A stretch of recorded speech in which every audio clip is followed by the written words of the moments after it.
Hello everyone, let's continue with our analysis of the 2018 UPSC prelims. जो question आज हम देखेंगे वो है एनवायरनमेंट से और शंकर आईएएस से डायरेक्ट ये क्वेश्चन है। तो देखते हैं इसे एनजीटी और सीपीसीबी या फिर सेंट्रल पोल्यूशन कंट्रोल बोर्ड, इन दोनों के बारे में डिफरेंसेस के बीच में इनके क्वेश्चन है। So let's see how is the NGT या national green tribunal different from CPCB या सेंट्रल पोल्यूशन कंट्रोल बोर्ड। तो पहले हम एक जनरल बात कर लेते हैं एनजीटी और सीपीसीबी के बारे में कि एनजीटी तो जो एनजीटी एक्ट था ऑफ 2010 या 2010, तो उस टाइम इस्टेब्लिश हुआ था उस एक्ट के थ्रू, तो स्टैट्यूटरी बॉडी है।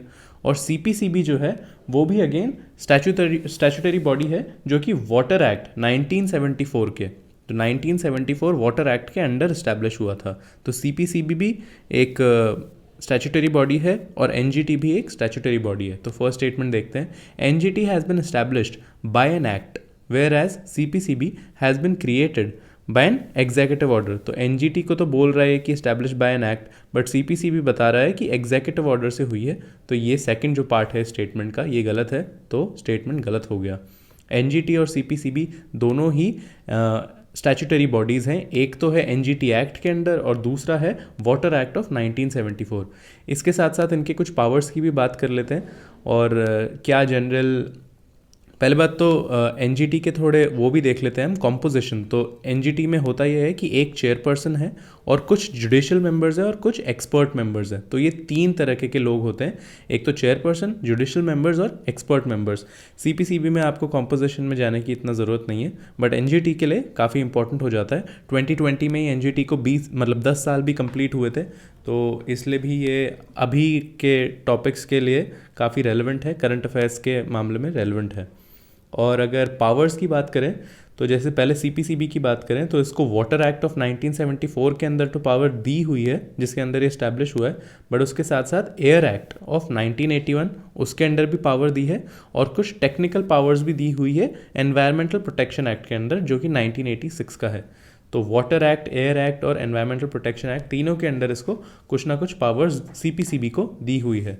और एनजीटी की बात करें तो एनजीटी के केस में जो एनजीटी एक्ट था 2010 का, उसके शेड्यूल 1 में, तो एनजीटी एक्ट के शेड्यूल 1 में कम से कम 7 ऐसे एक्ट्स दिए हुए हैं जिसके ऊपर एनजीटी लेजिस्लेट कर सकता है, जिसके अंदर जो मामले फॉल करते हैं उनके ऊपर एनजीटी लेजिस्लेट कर सकता है। वो हैं, एक तो वाटर एक्ट 1974 उसमें कर सकता है, एक वाटर सेस एक्ट 1977, एक फॉरेस्ट कंजर्वेशन एक्ट 1980, एक एयर एक्ट 1981, एक एनवायरमेंटल प्रोटेक्शन एक्ट 1986 और पब्लिक लाइबिलिटी इंश्योरेंस एक्ट 1991 और बायोलॉजिकल डाइवर्सिटी एक्ट 2002।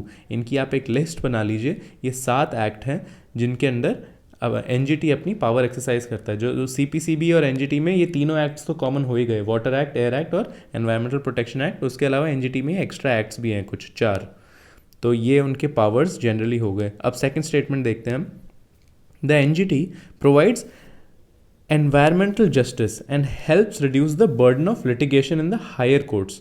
ठीक है, तो बिल्कुल सही है, हायर कोर्ट्स में लिटिगेशन रिड्यूस करता है और एनवायरमेंटल जस्टिस प्रोवाइड करता है। काफ़ी लॉजिकल स्टेटमेंट है। Whereas CPCB promotes cleanliness of streams and wells and aims to improve the quality of air in the country.